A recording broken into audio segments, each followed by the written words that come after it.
नीलाचलनिवासाय नित्याय परमात्मने बलभद्रसुभद्राभ्यां जगन्नाथाय ते नमः।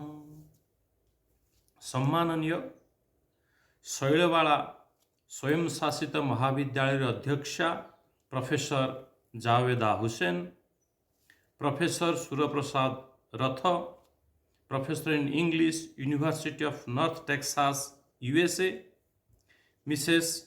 Subhasri Das, eminent author and columnist, New Jersey, USA, Dr. Sugyani Kumar Sahu, Dr. Sanjita Mishra, परिचालक doctor तापस कुमार दास, सभा मुख्य डॉक्टर चित्तरंजन पंडा, डॉक्टर नरेंद्र नाथ नायक, उपस्थित थिबा समस्त अध्यापक अध्यापिका वृंद एवं प्रतिभागिनी एवं मोर समस्त उड़िया भाई भौणी माननकु सुदूर साउथ आफ्रिका स्वागत। जो साउथ आफ्रिका हेउची महान नेल्सन मंडेलांकर कर्मभूमि तथा जोठी की महात्मा गांधी तांकर सत्याग्रह आरंभ करथिले। आज उड़िया विभाग पक्षरु जो इंटरनेशनल वेबिनार विषयटी निर्णय करा जाइछि, ओडिया भाषा साहित्य संस्कृति उपरे जगतीकरण प्रभाव, मो मत बहुत सुंदर विषयटी निर्णय करा जाइछि। समस्ते तो जगतीकरण कौन कही सारे, जगतीकरण आम कहीपर जो बजारीकरण बा जो उत्पादित सामग्री को कि कौ प्रकार समग्र विश्व रे ताकू आम बिक्री करि परिबा, जेटा कि सेमाने जगतीकरण उपाय रे ता करूचंती। मो मतरे जगतीकरण एबे जगतीकरण प्रभाव रही। पूर्वरु आधुनिकरण थिला, शिल्पीकरण थिला, भविष्य में आहरी केते करण मध्य आसीबो। तेणु सेथिरे जो संस्कृति साहित्य एवं भाषा पर को प्रभाव पड़िबो। संस्कृति को कहा जाउछि सम्यक कृति संस्कृति, अर्थात जो समाज जो विशिष्ट कृति बा विशिष्टता ताकू संस्कृति कहा जाए। संस्कृति साहित्य को समृद्धि करे एवं साहित्य भाषा को समृद्धि करे। तेणु आमर जो उड़िया संस्कृति, ये उड़िया संस्कृति हूँ जगन्नाथ संस्कृति। माणवसा गुरुवार, कुमार पूर्णिमा, राहस पूर्णिमा, आमर तुलसी चौरा पूजा, सूर्यनारायण पूजा, बैत बंदाण, कार्तिक पूर्णिमा, पंचुक, ये सब हूँ आम उड़िया संस्कृति। आमर प्रत्येक उड़ियावासी माने से बहुत श्रद्धार सहित आमर संस्कृति को पालन करती। तो एटार प्रश्न उठुची जो जगतीकरण आसीची आम संस्कृति उपरे को प्रकार प्रभाव पड़िबो, आम भाषा उपरे आम साहित्य उपरे को प्रकार प्रभाव पड़िबो।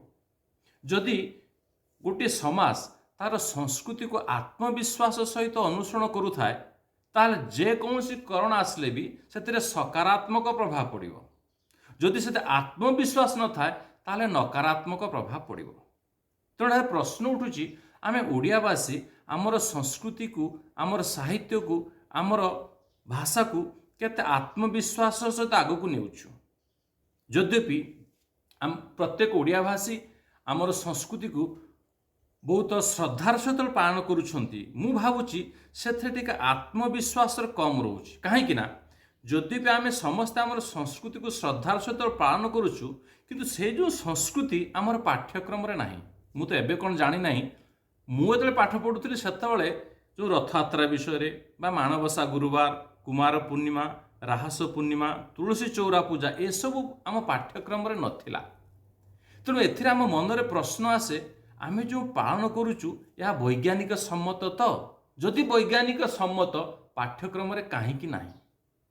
एथिरे मोर मत होउची जेहेतु आमर संस्कृति आम पाठ्यक्रम रे नाही, एथिरे पढ़ुथिबा पिला माने बा युवक मानक ऊपर टिके नकारात्मक प्रभाव पड़ता, आत्मविश्वास कमी जाउछि।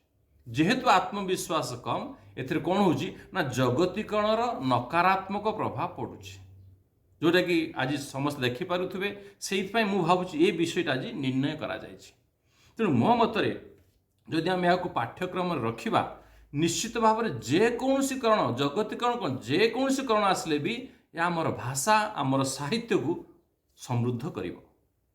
तेणु आम जो देखा जे प्रश्न उठुची आमर संस्कृति आम पाठ्यक्रम कहीं ना यार कारण हूँ आम धर्म को रिलीजियन बोली जो आम अनुवाद कलु तार प्रभाव आम संस्कृति पर पड़ा। आम तो तुलसी पूजा पंचुक सूर्य पूजा आपको आम कौच हूँ रिलीजियन किंतु प्रकृत में तुलसी पूजा ये सब रिलीजियन किसी नुह। आम तुलसी पूजा कले कौन हम ना तुलसी गछटी आम वातावरण को शुद्ध करुचे। तुलसी पत्र खाइले आमर जो रोग प्रतिरोधक शक्ति वृद्धि हुए। पंचुक आम जो उपवास करुचु आम निरामिष भोजन खाऊ से कौन हो आमर शरीर शक्ति बढ़ुची। आम सूर्य नारायण को पूजा करुचु ए कौन हो आमर शरीर में विटामिन डी बढ़ुची ता सहित सूर्यंकर जो आमर चर्मर शक्ति बढ़ुची चर्म रोग नाश हो बहुत प्रकार जो लाभ सूर्य पूजार रोचे। आम जो गोटे ताली मारी भगवान को पूजा करूँ से आमर जो कौन हो अकुप्रेसर हो।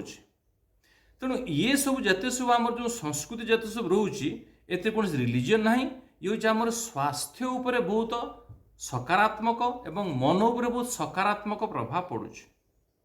तेणु आम जदि आमर संस्कृति को आमर पाठ्यक्रम रखा निश्चित भाव में आमर आत्मविश्वास बढ़िबो एवं आम निश्चित ये समाज रे उन्नति करवा।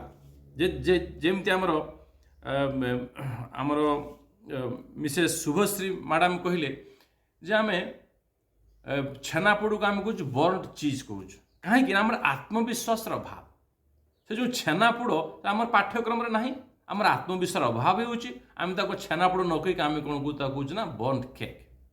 तेणु यही प्लाटफर्म रे मु सम्माननीय प्रोफेसर जावेदा हुसैन को अनुरोध करी एवं एथिरे मध्य प्रत्येक आमर यूनिवर्सिटी भिसी मान को अनुरोध करी जे से माने पाठ्यक्रम आमर ओडिया संस्कृति को से रखतु।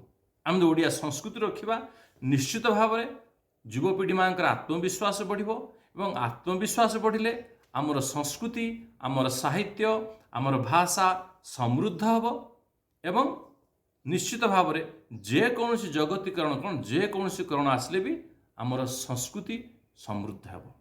एवं सर्वशेष मु पुणी थरे ओडिया विभाग को धन्यवाद कहूँ से एभली एक सुंदर विषयटी आज निर्णय कले इंटरनेशनल वेबिनार पाई जे ओडिया भाषा साहित्य संस्कृति उपरे जगतीकरणर प्रभाव। जय जगन्नाथ वंदे उत्कल जननी।